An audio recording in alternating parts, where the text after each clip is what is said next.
Au bout de cette piste, la République centrafricaine. Nous allons entrer clandestinement dans le pays, dans une zone tenue par les rebelles. Ce sont les services de contre-espionnage d'un État voisin qui vont nous aider à passer la frontière. Bon, on arrive là. Impossible de faire autrement. Les autorités centrafricaines nous ont interdit l'accès à cette zone. Elles refusent que nous donnions la parole aux rebelles. Après 3 jours de route, notre équipe traverse enfin la frontière en pirogue. Nous avons rendez-vous avec un escadron du FPRC. C'est le groupe rebelle le plus puissant de Centrafrique. Il contrôle plus d'un tiers du territoire. Bonjour, comment ça va? Bien? Le chef de l'escadron, c'est le commandant Yacoub. Avec ses hommes, il est chargé de nous escorter auprès du chef des rebelles, Abdoulaye Hissène, l'ennemi public numéro 1 du gouvernement centrafricain. Ces rebelles sont bien armés. Ils ont récupéré l'équipement de l'armée régulière à la suite d'un coup d'État en 2013. Allez, embarquez! Nous entamons un périple de 500 km à travers le nord-est du pays. Avec Ali, notre chauffeur, nous allons très vite découvrir que dans cette région, les distances se comptent moins en kilomètres qu'en jours. Ces pistes ont été tracées à l'époque où la Centrafrique était une colonie française. Elles ne sont plus entretenues depuis très longtemps.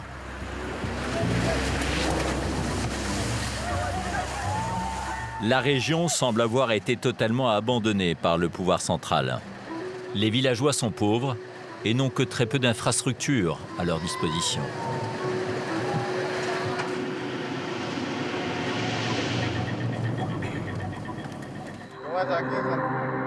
La nuit venant, les hommes font une pause, 2 heures pour reprendre des forces. La viande de cabri. Les gradés sont les premiers servis. Nous sommes les officiers, hein? Les officiers mangent doucement. Et pour les autres, c'est à qui sera le plus rapide. Après le repas, vient l'heure de la paix. Donne-moi 3000. Et à lui, tu lui rends 4000. 4000. C'est bon comme ça. Chaque homme reçoit 4000 francs CFA, 1, 2, 3, 4. soit 6 € pour une mission de 10 jours. Même pas 1 € par jour. 4000, 4000, 8000, 5. Il nous reste encore 5 journées de piste pour arriver à destination et rencontrer le chef des rebelles, un certain Abdoulaye Hissène. La République centrafricaine. Un pays grand comme la France, la Belgique et la Suisse réunis, avec 4,5 millions d'habitants seulement. Au nord, une région de savane où vivent majoritairement des éleveurs et des commerçants, la plupart musulmans. Au sud, la forêt tropicale peuplée essentiellement de cultivateurs, en majorité chrétiens. 2 communautés qui cohabitent difficilement. Les sudistes n'aiment pas les nordistes. Le centrafricain n'aime pas l'autre. C'est ça. Un État gangréné par les rivalités entre ces populations et miné par la pauvreté. La République centrafricaine est le pays le moins développé au monde, juste après le Niger. Ajoutez à cela la corruption, et le cocktail est explosif. Depuis son indépendance en 1960, cette ancienne colonie française a connu de nombreux coups d'État. Le dernier, c'était en 2013. Il a été conduit par une rébellion venue du Nord. S'en est suivi une guerre civile. La France intervient alors avec l'opération Sangaris. Reculez, allez! Reculez! Mais en 2016, elle retire ses troupes, assurant que la situation est plus stable. La France passe le relais à l'ONU, mais l'Organisation des Nations Unies a bien du mal à faire respecter l'ordre et la paix. 14 groupes rebelles contrôlent les 2 tiers du territoire. Aujourd'hui, même au cœur de la capitale, Bangui, certains quartiers sont aux mains des milices. On se bat pour le PK5. Si on meurt, on nous remplace. Au nord de la République centrafricaine, le FPRC, le groupe rebelle le plus puissant, règne à lui seul sur un tiers du pays. Son chef militaire, Abdoulaye Hissène, a accepté de nous recevoir. Pourquoi la rébellion? Parce que malgouvernance, il y a des exactions, il y a des tueries. Pour remettre de l'ordre dans son pays, le président au pouvoir a fait appel aux Russes. Comme lui, certains de ses concitoyens se sentent trahis par la France, qui a retiré ses troupes. Les Russes ont leurs mercenaires. Ils assurent la protection du président et gagnent en influence auprès des Centrafricains, en finançant notamment des concours de beauté. La première dauphine, Térencia Sokambi. Depuis qu'ils ont renforcé leur présence auprès de la présidence, les Russes ont obtenu des contrats miniers. La Centrafrique regorge de ressources naturelles. Lors de notre périple, nous avons rencontré Ousmane, un orpailleur. Il y a de l'or, hein? Ouais, il y a de l'eau ici. C'est bien. C'est beau. C'est une bonne journée alors. Oui. République centrafricaine, voyage dans un pays en plein chaos. Arrêtez!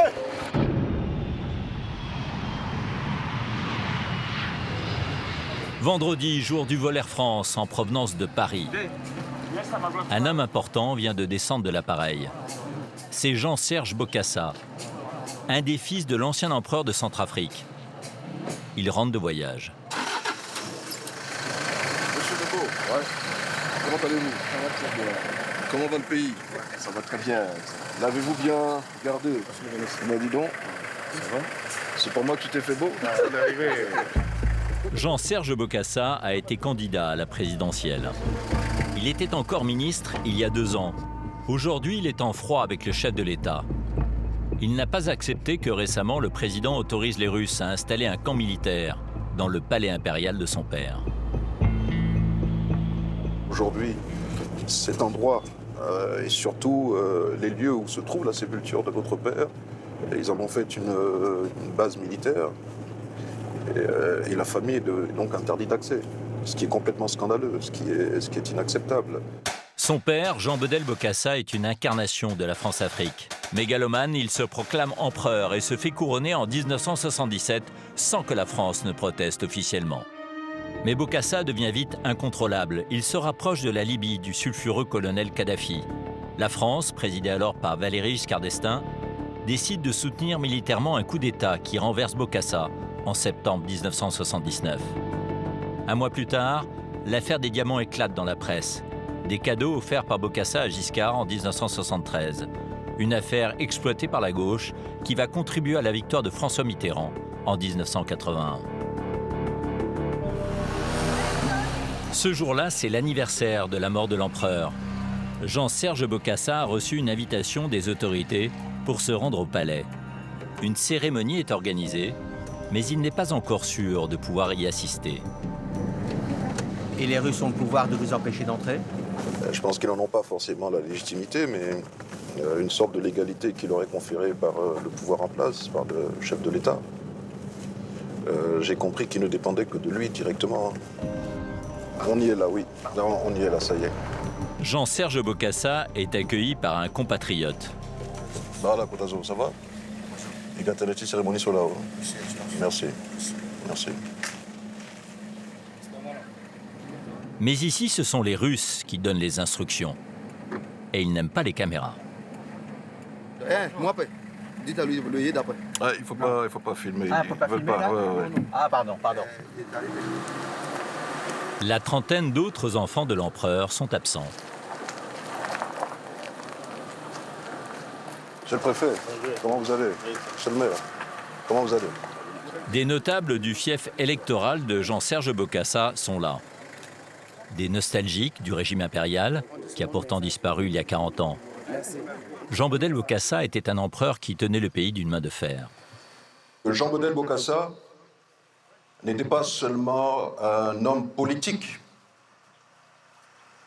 mais c'était aussi, et peut-être même surtout, un militaire. Pour mémoire, engagé d'abord au sein de l'armée française, il répondait à un appel, et c'était celui du général de Gaulle dans les heures sombres qu'a connues la France. Au nom de la famille Bokassa, je vous remercie. Dans l'Assemblée, il n'y a pas d'officiel français. En revanche, les Russes sont là. Nous sommes réunis ici pour rendre les honneurs au fils remarquable de la République centrafricaine. Ce sont deux émissaires russes, conseillers spéciaux auprès du président centrafricain, qui déposent une gerbe sur la tombe de l'ancien allié de la France. Celui qui fut proche de De Gaulle et de Giscard d'Estaing. Les Russes sont prévoyants. En fin de cérémonie, ils prennent contact avec Jean-Serge Bokassa. Bonjour, vous allez bien? Sait-on jamais, il pourrait revenir un jour en haut de la scène politique. Est-ce que vous avez votre carte de visite? Non, malheureusement, je suis venu sans carte. Mais je pourrais leur transmettre ça par un email éventuellement. Ils seront très reconnaissants pour votre contact. Moi aussi, pareillement. Merci bien. Toutes mes amitiés à votre pays. Hein?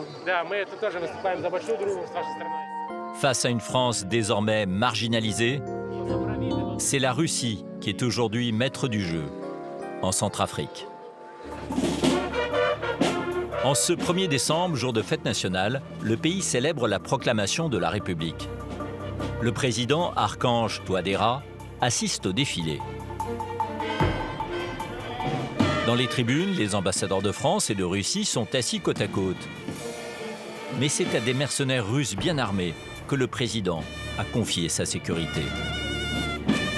Ils appartiennent à la société Wagner, détenue par un oligarque proche de Vladimir Poutine. Depuis un an, la Russie a noyauté le pouvoir en Centrafrique. Ce jour-là, sur l'avenue des Martyrs, des militaires défilent sans armes. L'armée est en reconstruction. Elle a été dissoute après avoir commis des exactions durant la guerre civile de 2013. Elle a aujourd'hui très peu de fusils, peu de blindés. Et faute de moyens militaires, le président centrafricain ne parvient même pas à contrôler tous les quartiers de sa capitale.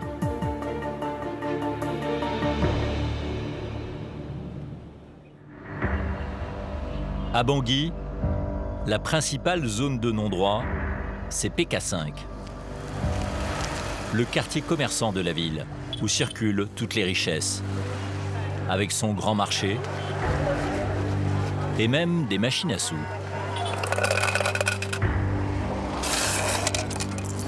Ça, c'est tout jeu de casino. Oui. PK5, un quartier de 2 km², tenu par des milices bien armées, dirigé par le général Force, que nous allons rencontrer. Amin est l'un de ses lieutenants. Il revendique des centaines de combattants. 800 hommes. 800 hommes. Des hommes, des enfants soldats plutôt, souvent orphelins, de la chair à canon. Des bébés tueurs qui sont prêts à mourir pour leur chef. Les autorités ont tenté de le tuer à plusieurs reprises pour reprendre le quartier. Ça, c'est une vraie arme que j'ai entre les mains. On est prêt à mourir. Le général Force, vous ne le trouverez pas. Pourtant, il est là. Gardez ça en tête. Vous avez essayé de le tuer et vous avez loupé votre coup. Mais notre vengeance sera terrible. On se bat pour le PK5. Si on meurt, on nous remplace. Il y a 3 jours, la maison du général Force a été bombardée. Désormais, l'homme se cache. Le commandant Amin est venu à son secours juste après l'explosion. Pour lui, ce sont les Russes qui sont derrière l'attaque. La bombe était vraiment forte. Il y avait des produits chimiques. C'était de couleur noire, tout noir. Il y avait de la fumée partout. Et c'est ça qu'on respirait. Ce sont les Russes qui pilotaient. Les Centrafricains n'ont pas de drones. Les Russes, eux, en ont. Ils ont eu le temps de repérer avant de pilonner. Et ils ont tout détruit. Des accusations difficiles à vérifier. Une chose est sûre, il y a bien eu une forte explosion vers 2 h du matin. Ousmane, un autre lieutenant du général Force, est très remonté. Imaginez, regardez, si on décompte, ça va être chaud. On ne respecte même pas le civil. Imaginez, il faut savoir ça. Ousmane accepte de nous conduire jusqu'au général Force. Pour ne pas dévoiler l'endroit où il se cache, nous n'avons pas le droit de filmer son environnement. Général Force. Oui. Il y a quelques jours, vous avez échappé à un attentat. Est-ce que vous pouvez expliquer? Moi, je défends la paix. Je ne cherche pas la violence. Mais les gens me cherchent en métier. Je ne suis pas un opposant. Pour aller prendre le pouvoir à la main de monsieur le professeur Archange Touadéra. Non, non, non. Je ne suis pas en opposition. Saint-Kilo n'est pas fermé, ce n'est pas un lieu de rebelles. Non, non, non. C'est un lieu de gens civils, de commerçants, de populations habitant comme les autres. Mais nous, on a fait seulement que la légitime défense pour défendre notre zone et on défend que la communauté. La communauté, ce sont les 15 000 habitants de ce quartier. Des musulmans pour la plupart. Ils se sont réfugiés ici en 2014, en pleine guerre civile. Les soldats français les protégeaient contre les milices anti-musulmanes. Dans ce quartier, on aime encore la France et on respecte le général Force qui assure la sécurité depuis la fin de l'opération Sangaris. Si on a éliminé notre leader, qu'est-ce qu'on va faire? Et c'est ça le problème. Voilà le drapeau qui se trouve toujours à l'entrée de le général Force. Nous sommes toujours derrière la France. Vive la France. Vive la France.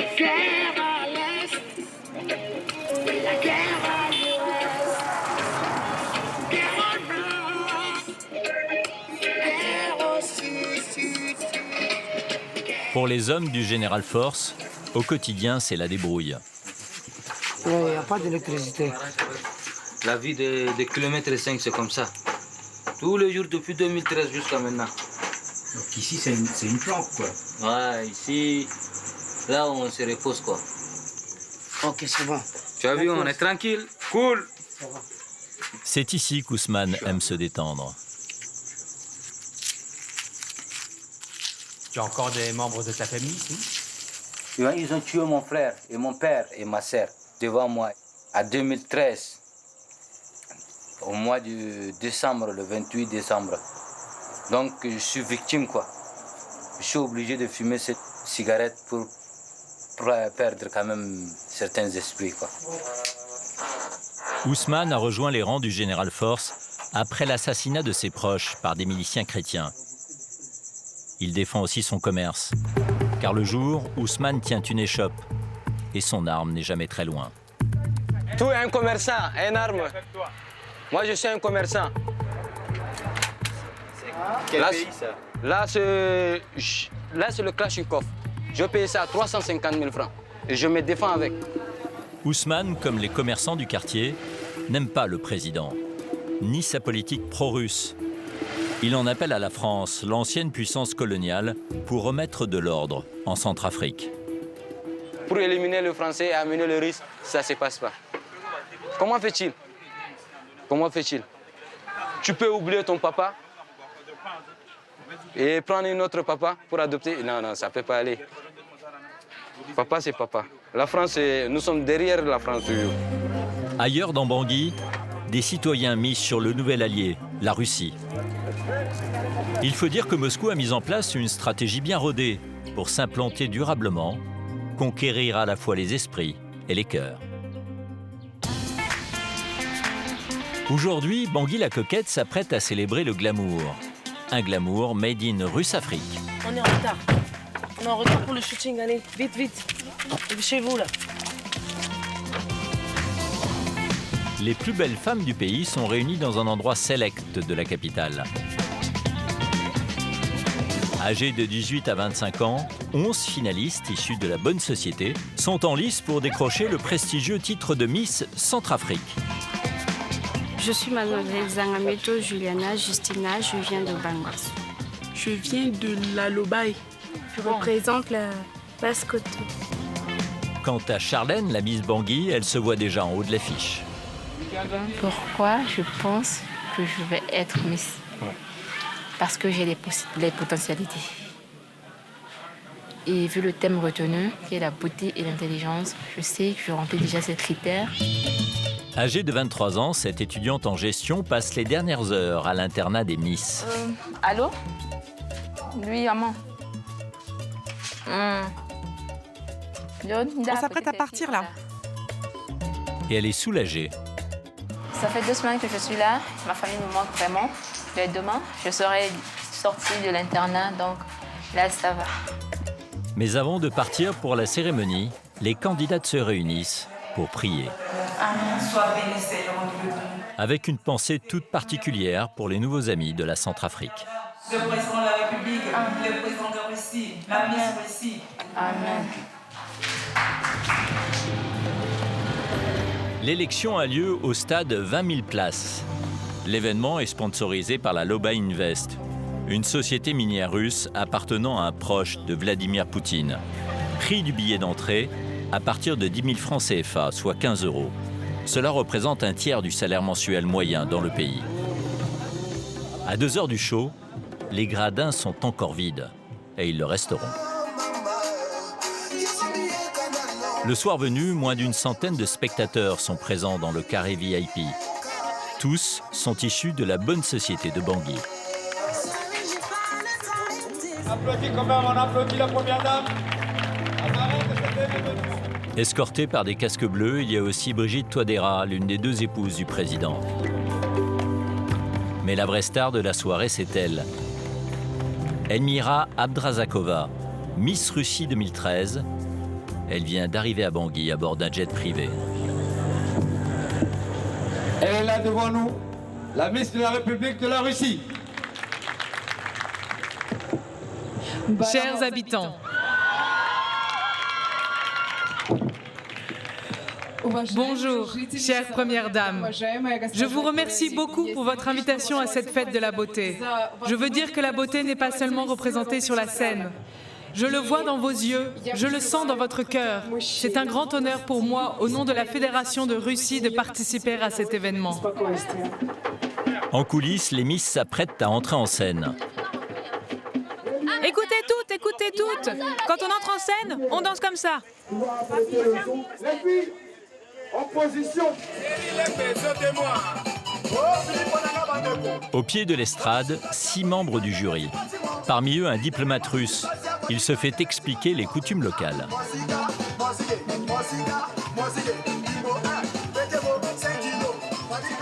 Le jury semble conquis par cette dernière danse. Une très bonne concurrence. Puis c'est l'heure du défilé. Les 11 candidates vont présenter leur projet devant leur public. C'est Charlène, Miss Bangui, qui ouvre le bal. À travers mon projet, les jeunes filles qui ont abandonné leurs études peuvent se trouver un métier d'avenir afin d'avoir un statut au sein de la société. Les Centrafricains peuvent suivre la cérémonie en direct. Il n'y a pas de caméra de télévision, mais la soirée est retransmise à la radio sur Lengo Songo FM, la nouvelle station financée par les Russes. Pour le jury, c'est enfin l'heure de la délibération. Bonsoir tout le monde. Celle qui aura la couronne. Ce soir, elle est là, son beau Charlène. On applaudit très fort. On applaudit pour les trois. Charlène, comme elle l'avait prévu, est élue Miss Centrafrique. Là, toute la famille est fière de moi et je suis fière de moi également parce que j'étais venue pour gagner et c'est ce qui s'est passé.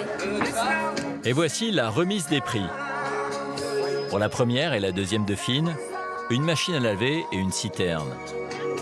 Pour Charlène, 1 million de francs CFA, soit 1 500 €.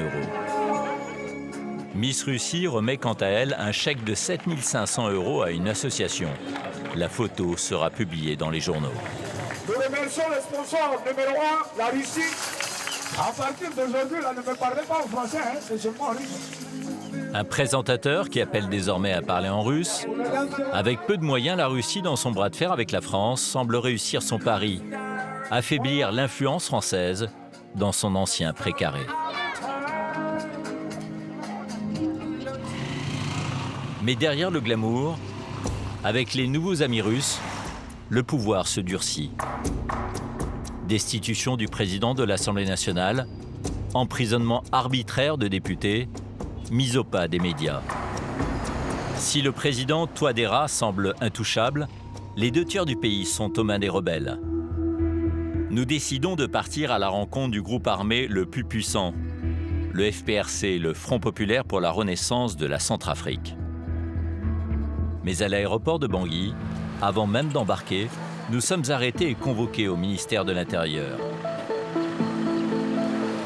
le gouvernement centrafricain nous présente comme des espions à la solde de la France et nous retire nos accréditations de tournage. Sur les réseaux sociaux, les menaces à notre égard deviennent sérieuses. Nous devons quitter le pays.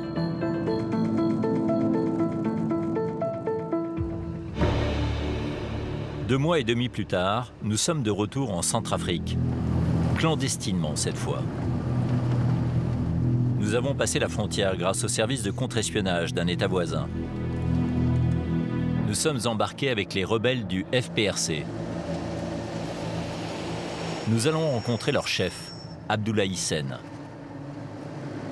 Sur le chemin, les rebelles tiennent à s'arrêter dans un village pour nous montrer les exactions commises par le régime. C'était il y a 9 ans. Albert, un responsable de la rébellion, en reste profondément meurtri. Ce village-là, ce village, un grand village, je vous dis, qui s'appelle Soukoumba, un très grand village. Et voilà, de chaque côté de la route, tout est abandonné, tout est brûlé. Les ruines plus loin, là-bas, là, vous avez vu, ça c'était peut-être la concession du chef.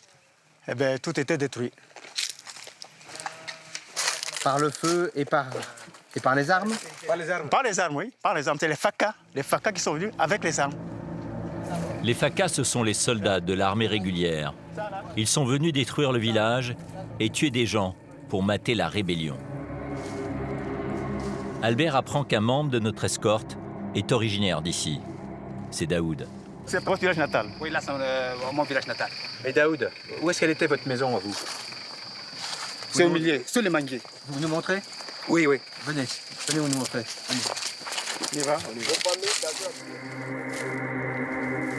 Daoud a perdu toute sa famille lors de l'attaque menée par l'armée.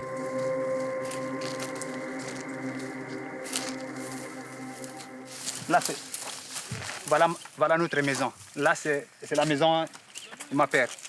Nous sommes 8 personnes. Tout était tué par les FACA. Ça reste moi seul. Et vous étiez où? Vous étiez dans la maison, vous? Oui, l'autre jour-là, j'étais au champ. J'étais au champ. Avant que je revienne, le dégât est passé. Vous voulez la vengeance encore maintenant? Pour actuellement, nous voulons la paix. Nous voulons seulement rien que la paix. On ne veut pas tuer encore quelqu'un. Vous êtes fatigué de tout ça? Fatigué de tout ça. Donc, on veut seulement rien que la paix. Mon père Daoud, là, il est né ici. Et moi aussi, je suis né ici. On est de quoi? On est des Centrafricains. Ma mère, ma grand-mère aussi, elle est née ici. Ma mère aussi, elle est née ici. Et nous-mêmes, on est des Centrafricains. En 2010, 21 villageois ont été assassinés ici par l'armée centrafricaine.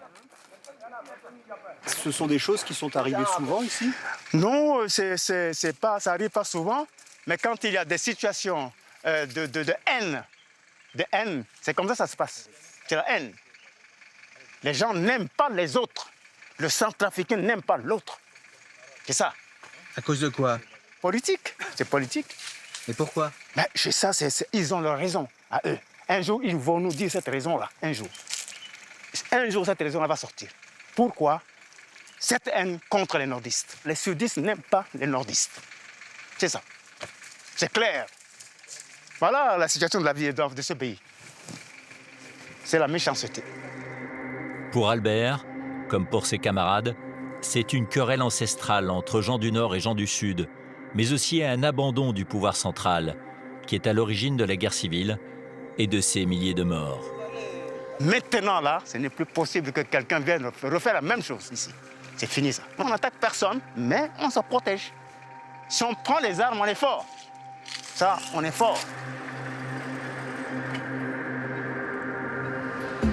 Le périple pour rencontrer le chef des rebelles se transforme en galère. On ne voit plus rien là, il y a trop de poussière. Ensablement tout d'abord.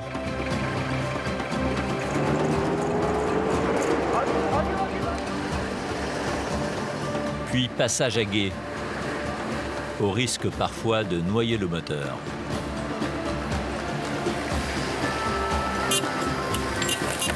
Et après seulement quelques kilomètres, nouvelle crevaison. La 8e depuis notre départ.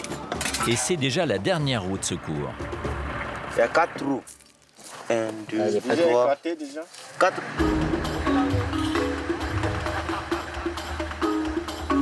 Puis c'est un pont de fortune qui cède sous le poids d'un véhicule. Là, c'est moi. Là, c'est pas bon. La moitié du véhicule de tête est embourbée au milieu de la rivière. Alors un milicien a une idée. Tracter la voiture. Il va accrocher son arrière, lui aussi va accrocher et on va pousser devant le pick-up. C'est plus facile. Ah ouais. Et après 4 heures d'effort, c'est enfin la délivrance.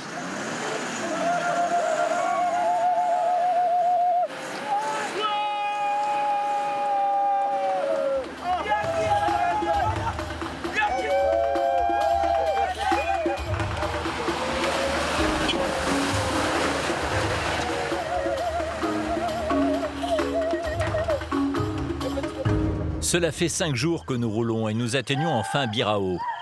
C'est là que nous allons rencontrer enfin le chef des rebelles.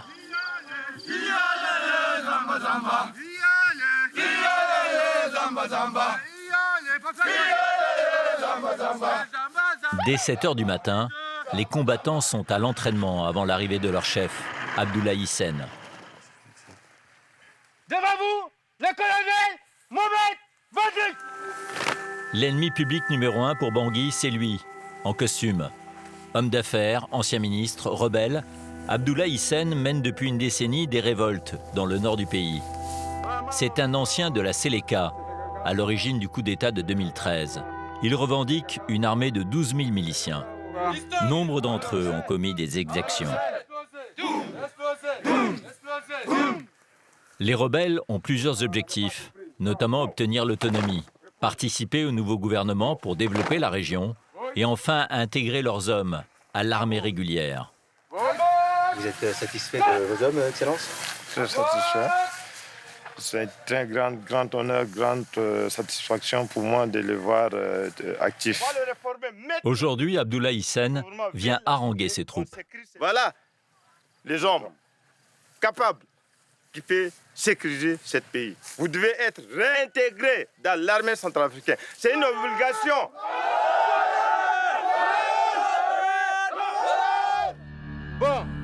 Le chef rebelle promet aux 120 miliciens du camp qu'ils vont tous intégrer l'armée régulière quand le pouvoir central aura accepté leurs revendications. Cela fait une douzaine d'années qu'il y a des pourparlers, mais les accords de paix capotent les uns après les autres.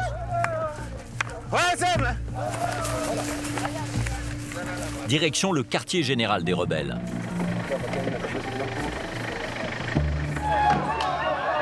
Il est situé en pleine brousse, à Birao, une ville de 10 000 habitants.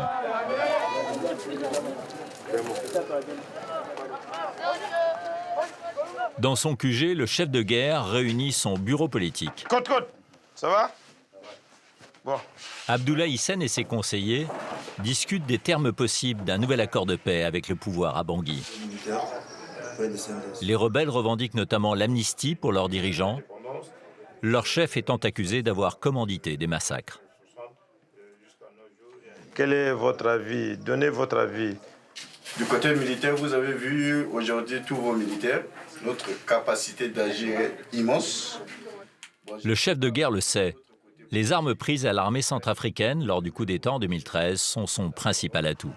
Tous les arsenaux de Centrafrique, République centrafricaine, depuis 1959, depuis l'indépendance jusqu'à aujourd'hui, c'est où? C'est au nord et c'est dans nos mains. Quand tous les pick-up de Séléka sortaient de Bangui, étaient bâchés, attachés, bien attachés. C'est quoi? C'était des armes et des munitions qui partaient.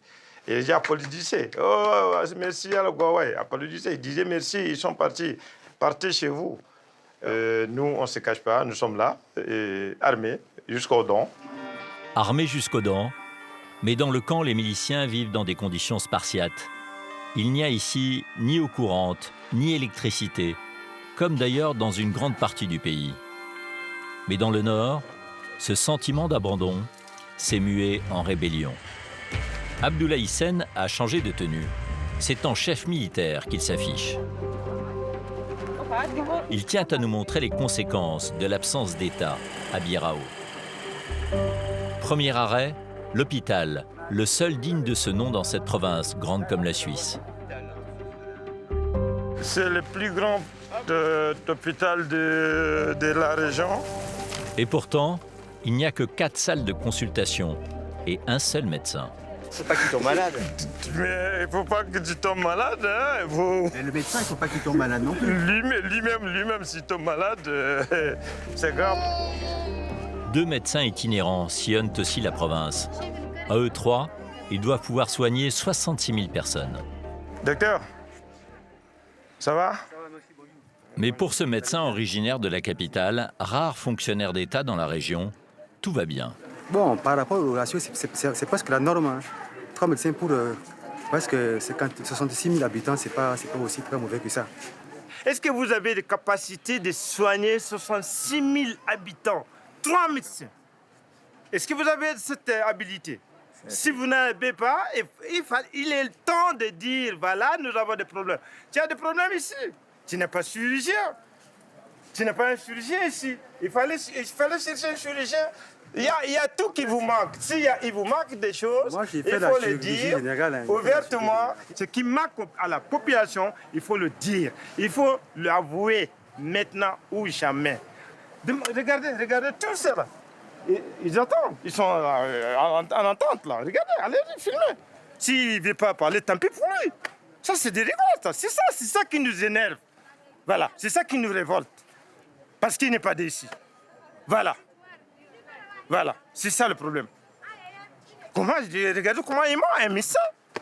Il ne mérite pas d'être médecin. Si c'était moi le président, je ne peux jamais le mettre médecin ici. Abdoulaye Hissène s'emporte.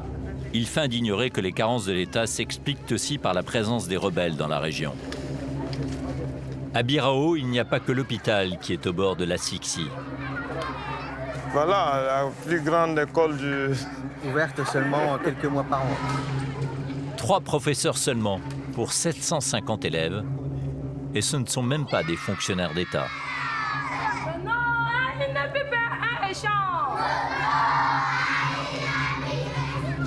Ils sont payés par l'administration parallèle, mise en place par Abdoulaye Hissène. Pour se financer, les rebelles prélèvent des taxes sur les marchandises importées du Soudan.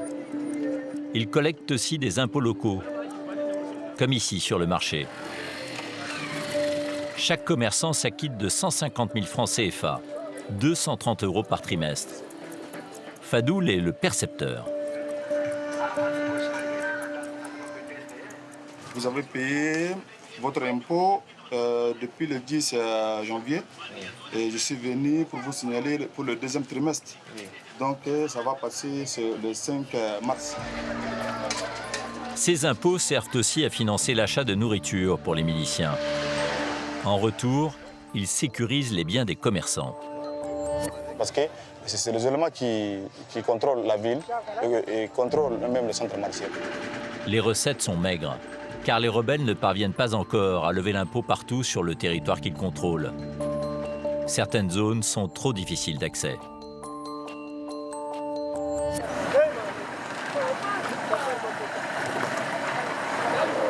Et pourtant, elles regorgent de richesses. Dans le nord, il y a de l'or et des diamants. Et pour l'instant, les Centrafricains qui exploitent les mines ne paient pas de taxes. Il nous faudra une bonne demi-journée de piste pour accéder à un gisement aurifère, situé à seulement 25 km de Birao. Et cette fois, la piste est vraiment très mauvaise.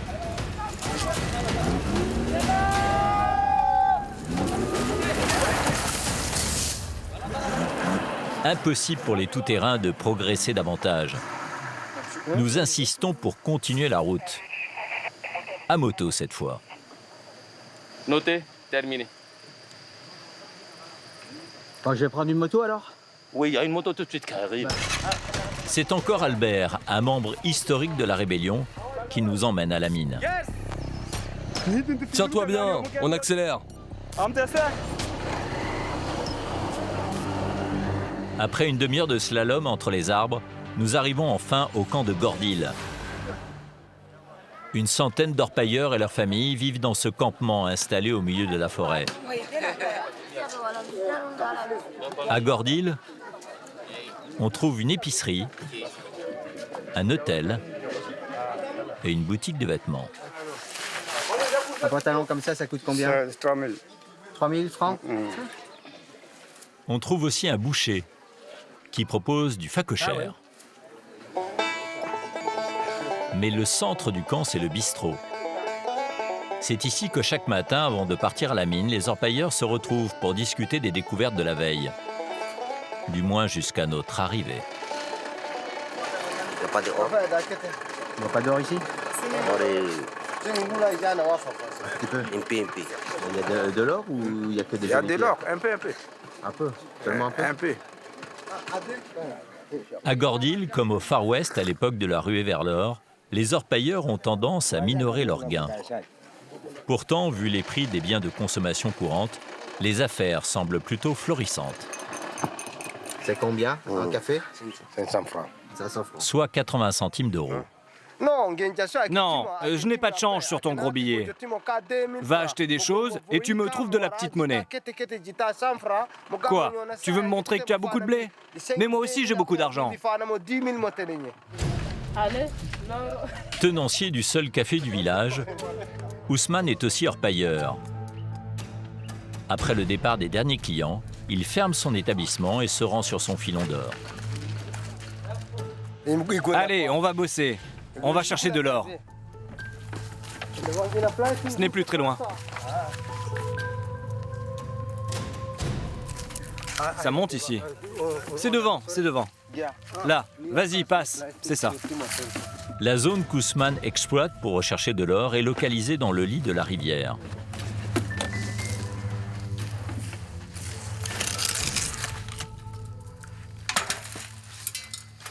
Ce n'est pas profond ici. Ça ne dépasse pas les 50 cm. Peu profond, mais glissant.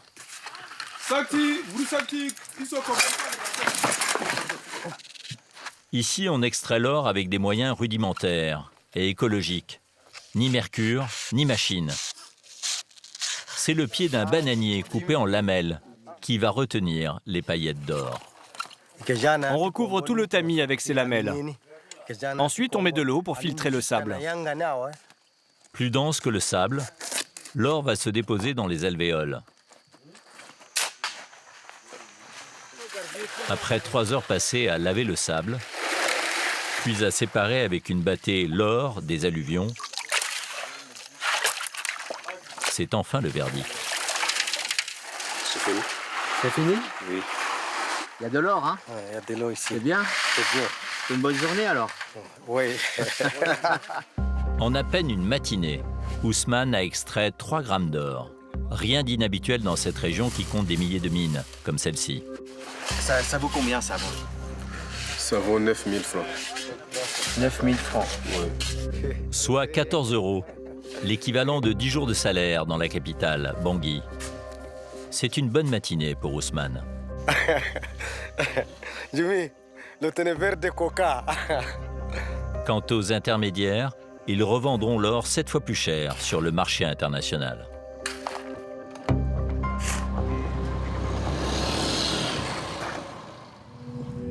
Retour à Birao.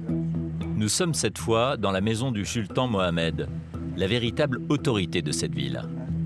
Faute de tribunal d'État, c'est lui le garant de la justice dans la province.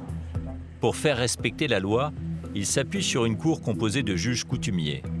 Le chef rebelle ne peut pas tout régler par les armes. Il sait qu'il a besoin de caution morale, comme ce sultan, pour gérer la région. Sa Majesté. Votre Majesté, bonjour. Comment ça va? À 170 km de Birao, 2 familles sont engagées dans une vendetta. Et vu que l'ONU n'intervient pas, c'est au sultan que le chef de guerre demande de l'aide, pour casser cette fois la spirale de la violence qui menace d'embraser la ville.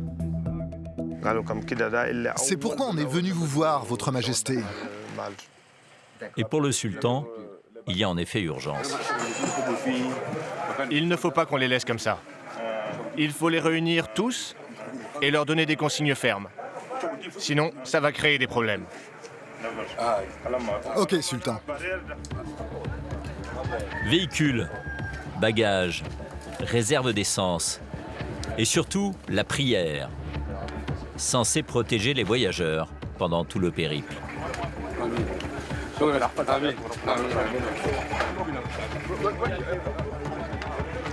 Puis c'est enfin le départ.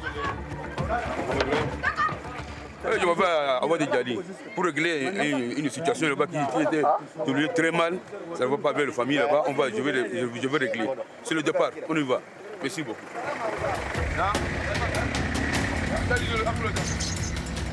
Pendant tout le voyage, la voiture de la délégation va être escortée par un convoi des rebelles. Et c'est Abdullah Hissène en personne qui en prend la tête. Allah Karim. À la sortie de la ville, nous passons devant une base de l'ONU. Ces casques bleus, bien que lourdement armés, ne s'aventurent que rarement hors du camp retranché pour assurer la protection des civils dans les campagnes.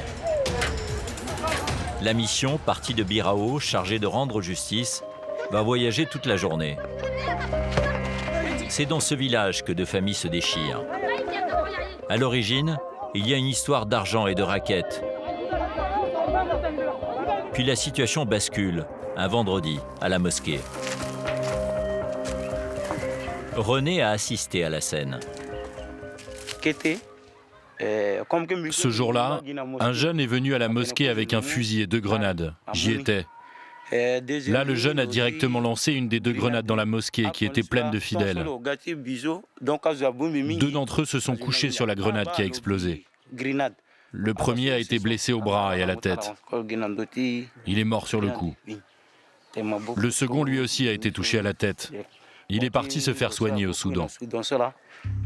En représailles, les proches de la victime sont venus brûler des maisons appartenant à la famille du lanceur de grenades. René habitait à côté. Par malchance, sa maison aussi a pris feu. Regardez, ça c'est ma maison. Après ces représailles, on a fait des réunions dans le village pour qu'il n'y ait pas de vengeance. Malgré des tentatives d'apaisement, René redoute une escalade de la violence. À l'avenir, ça risque de se répéter. Vient l'heure de la conciliation. Abdullah Hissène retrouve la délégation à l'hôtel de ville, transformée pour la circonstance en salle d'audience. À l'intérieur, toutes les parties impliquées dans la vendetta sont déjà présentes. Je vous présente le sultan. Et sur la gauche, ce sont les juges coutumiers. Plusieurs témoins sont dans la salle, dont René qui était là au moment du drame. René. Présent. Je suis venu pour discuter du drame qui s'est passé ici. Nous pensions que ce qui s'est passé dans le village pouvait se régler entre vous. Mais au lieu de ça, vous prenez des grenades et vous vous entretuez. Mais qu'est-ce que c'est que ça? Et tout ça à cause de l'argent? Il ne faut pas en arriver là. Sinon, qu'est-ce que tu vas dire devant Dieu? Et après le sultan, c'est à Abdullah Hissène de faire la morale. Une situation paradoxale lorsque l'on sait que son groupe est impliqué dans des massacres et qu'il est lui-même sous mandat d'arrêt. Il faut qu'ils arrêtent. Comment tu peux prendre une arme pour tuer quelqu'un pour de l'argent? Je sais pas moi, pour 5 000 ou 10 000 francs que tu vas dépenser en 2 jours. À chaque fois, c'est la même chose. Moi, ça me fait honte. Maintenant, il faut essayer de régler ce problème une bonne fois pour toutes. Il faut que justice soit faite. On ne peut pas se faire justice soi-même. Pour pas que demain tout le monde dise que tuer quelqu'un, c'est quelque chose de facile et qu'ensuite on puisse se balader en toute impunité. Dans la salle, le seul qui manque finalement à l'appel, c'est l'accusé, le lanceur de grenades. Il a pris la fuite après la tuerie. Il y a eu mort d'homme ici. Alors le chef rebelle met en garde la communauté. S'il est toujours en ville, il faut le dénoncer. Au premier rang, un délégué fait son mea culpa et promet d'agir. Personne n'a été à la hauteur dans cette affaire. Ni les hommes, ni les femmes, ni les forces de sécurité. Si on avait tous fait notre devoir, on aurait déjà capturé le coupable. Maintenant, on va essayer de le retrouver, de le remettre à son excellence et de régler ainsi le problème. C'est la fin de la conciliation. Le chef rebelle repart.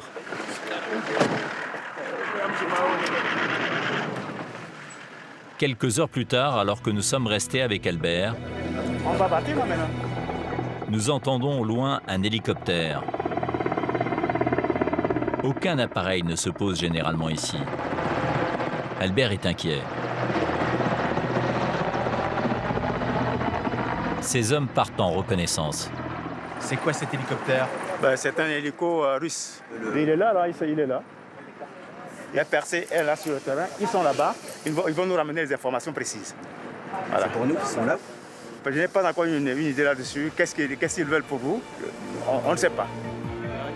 Sur injonction d'Abdullah Hissène, nous devons rentrer au QG. Il vous demande de rentrer. Et pour cause, les mercenaires russes du groupe Wagner ont sinistre réputation. 3 journalistes russes qui enquêtaient à leur sujet ont été assassinés en juillet 2018. Pour notre équipe, il est temps de quitter définitivement le pays.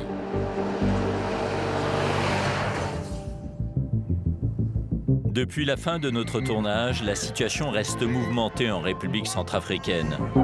Si Birao n'est plus aux mains du FPRC, le climat sur place reste tendu, même si l'ONU tente de sécuriser la ville. Depuis février 2019 et les accords de Khartoum, certains membres du FPRC ont rejoint les FACA, l'armée régulière, d'autres le gouvernement. Abdullah Hissène est reparti en brousse et poursuit son combat, même si sa milice est désormais divisée. Dans la capitale, le général Force, qui contrôlait PK5, a succombé à une longue maladie en juin 2019. Le quartier est plus calme, mais les milices d'autodéfense sévissent encore, surtout la nuit. Quant aux Russes, ils occupent toujours des postes clés dans le proche entourage du président Touadéra.